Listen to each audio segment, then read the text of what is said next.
Every day we make choices. Most of these are small, ordinary choices, things that you may not even think about even being a choice.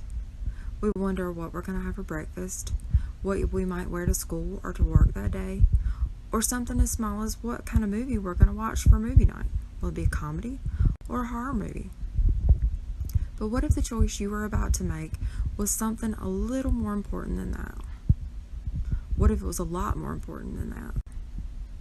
What if the choice you were about to make was going to change your entire life? Even more importantly, what if you didn't know the impact of the choice you were about to make? We're going to talk about 3 books today, and that's the exact situation these characters are in. They each face life-changing choices, and they don't even realize that this choice is about to change their entire life.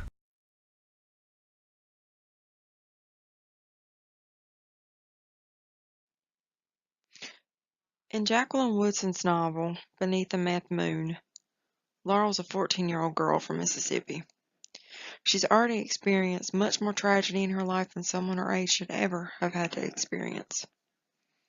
Laurel was a normal teenager before Hurricane Katrina hit. She lived with her family along the water in Pass Christian, Mississippi. After the storm, it was all gone. In the aftermath of Hurricane Katrina, Laurel's mother and grandmother were washed away in the floods. Her family is completely devastated by this loss, but she, her father, and her brother leave Pass Christian to start a new life.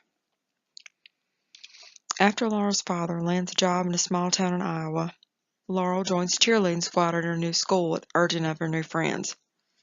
She catches the eye of basketball star T. Boom shortly after she joins the squad. One night after a game, all the cheerleaders and basketball players are hanging out when T. Boom asks Laurel out. She could tell that he likes her, and she likes him too. Later that same night, T. Boom introduces Laurel to the moon. She doesn't even hesitate when he presses the white powder to her nose and whispers, "Sniff hard." The more time Laurel and T. Boom spend together, the more dependent they each become on the moon. Even though she tries to hide her addiction, Laurel's father and her friends soon discover her secret. Before long, Laurel's a full-blown addict, living on the streets. No matter what her father tries to do or help her, it doesn't work. Laurel has a violent fight with T-Boom, so violent she knocks out one of his teeth completely out of his mouth. Now alone, she hitches a ride over to the next town. Nobody knows where she is. Nobody knows what happened to her. Laurel sinks even deeper into addiction. She craves the moon. She's dependent on the illusion of euphoria and peace that it brings her. One day, Laurel's sitting on the street waiting on someone, anyone, to drop some coins in her can. She meets Moses. Moses is an artist. His job is to paint beautiful murals on the buildings throughout town. Murals commissioned by families of teenagers that have been lost to overdose. When they first meet, Moses asks Laurel, "What's your name?" And Laurel, immediately wary, thinks that Moses just wants something from her. "I don't want anything from you," Moses tells her. "I just want to put a face to the name when your people come looking for me to paint your mural. By the looks of you, you won't even survive the spring." One whisper, "Sniff hard." One choice. Lives changed forever. What do you think happens to Laurel? Does she in fact survive? Does she succumb to addiction and lose her battle with the moon? Or will Moses ultimately become Laurel's deliverer? Check out Beneath the Meth Moon by Jacqueline Woodson to find out what ultimately happens to Laurel.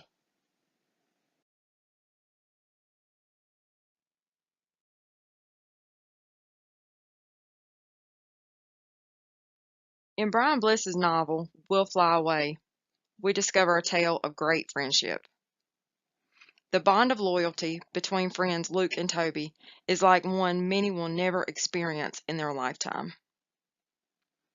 Imagine you are living in a town that seems to keep dragging you down, pulling you deeper under the surface as you desperately try to break free. Your family is living in poverty. You live with your mother and your young twin brothers.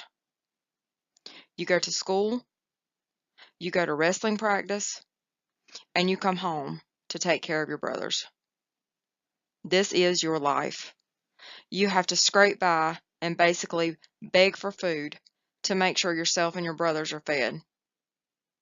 Your mom, the one who should be looking out for you, doesn't. You even have to wake her up for her shift at work. You at 17 are much more responsible than she will ever be. Most of the time, it's not only your brothers you look after, but also your friend Toby, a very small boy whose alcoholic father tends to beat him every time he goes and gets really drunk. Everybody seems to know that Toby's dad beats him, but everyone in town seems to turn a blind eye. Not even the teachers ask how he is when Toby comes to school with a black eye or bruises. But not you. You will never forget the time you found Toby lying in a pool of his own blood, beaten within an inch of his life. That's why you have to protect him. Imagine you're going through all this, but you have a way out. Just a few more months, and you're out of there. You're a really good wrestler. So good that you have a full ride scholarship, and this is your ticket out. You're going to get out of that town, and you're going to take Toby and your brothers out of there too. And you're going to make something of yourself. You just have to make it a few more months. We'll Fly Away is a tense and emotionally gripping novel of friendship and loyalty between these two outcasts from a small town in North Carolina. Bliss does a fantastic job of conveying the desperation that Luke and Toby feel to escape. Written in non-traditional format, Bliss tells this novel in alternating series of chapters and letters. Letters that Luke has written to Toby from death row. From the very beginning of the novel, the readers wonder, what happened to this boy? What in the world did this boy who had it all together do to end up on death row? What happened to him? Luke meets some interesting people in prison, and some of them have a profound effect on his life. You'll meet Eddie, another death row inmate, that made one mistake, and that basically ended his life. You'll meet Sister, a fierce advocate for the men she meets in prison. She is sometimes their only comfort and voice of reason. Brian Bliss's young adult novel, We'll Fly Away, is an emotional roller coaster ride from the very first page to its heartbreaking conclusion. If this sounds like a book you want to read, visit your local library today to check out a copy.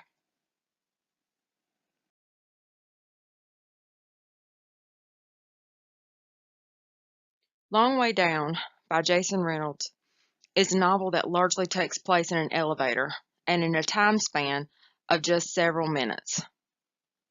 What would you do if your brother had just been murdered? He had been shot dead on the street in a drive-by in your neighborhood. You're devastated. That was your big brother. But you can't cry. Rule number 1 of the streets is no crying. Ever. To make matters even worse, you know who killed him, but nobody will ever talk. Rule number 2, no snitching. But all you really can think about is rule number 3, revenge. If somebody kills your family, you find them and kill them. Revenge is all that Will can think about. He lies in bed at night, listening to the sobs of his mother mourning her son, and he thinks of revenge. He looks across the room at Sean's lopsided dresser drawer, the drawer that obviously has something wedged under it really tight. Sean has a gun in that drawer, and it doesn't matter that Will has never even shot a gun before. All he can think about is using that gun to kill his brother's killer. He doesn't think about anything going wrong. All he can think about is pulling that trigger. Maybe then his mama won't cry herself to sleep every night. Will steps into the elevator with Sean's gun in his pocket, and he rides the elevator down. The door opens and a familiar face steps in. Will doesn't recognize him at first, probably because he wasn't expecting to see a dead man in the elevator. At first, Will doesn't even think it's real, but he can see him. He can hear him. He can even smell the stifling odor of cigarette smoke that's hanging in the elevator like a fog. During the long ride down to the next floor, Will learns important information that he hadn't known before. When the elevator finally comes to a stop, at the next floor, another familiar face appears. This time a girl from Will's past that was shot years ago when they were 8 years old in a drive-by steps into the elevator. During each long ride down to the next floor, information is gained and secrets are revealed. Questions are asked and each ding of the elevator opens to reveal a new and very dead passenger. Do you even know how to shoot that thing? One asks. Are you even sure you've got the right guy? Comes from another. What's going to happen if you miss? At the final stop of the elevator, the doors slide open for the last time. And what do you do? This choice can mean life or death. It's a choice to either seek revenge or to possibly living a lifetime of regret if you don't. So what do? You coming? Stop by your local library and pick up a copy of the award-winning book Long Way Down by Jason Reynolds and find out what happens to Will and what decision he makes. All three of these books, Beneath the Meth Moon, Will Fly Away, and Long Way Down, are based on events that could lead to real-life decisions.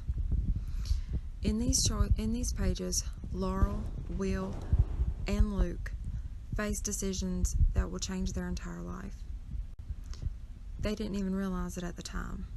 What about you? When you face a life-changing decision, what will you do? Will you just rely on your emotion to make your choice? Or will you even realize it for what it is? For more great books like this, visit your local library and talk to your librarian. They can steer you in the right direction to find more amazing books just like this.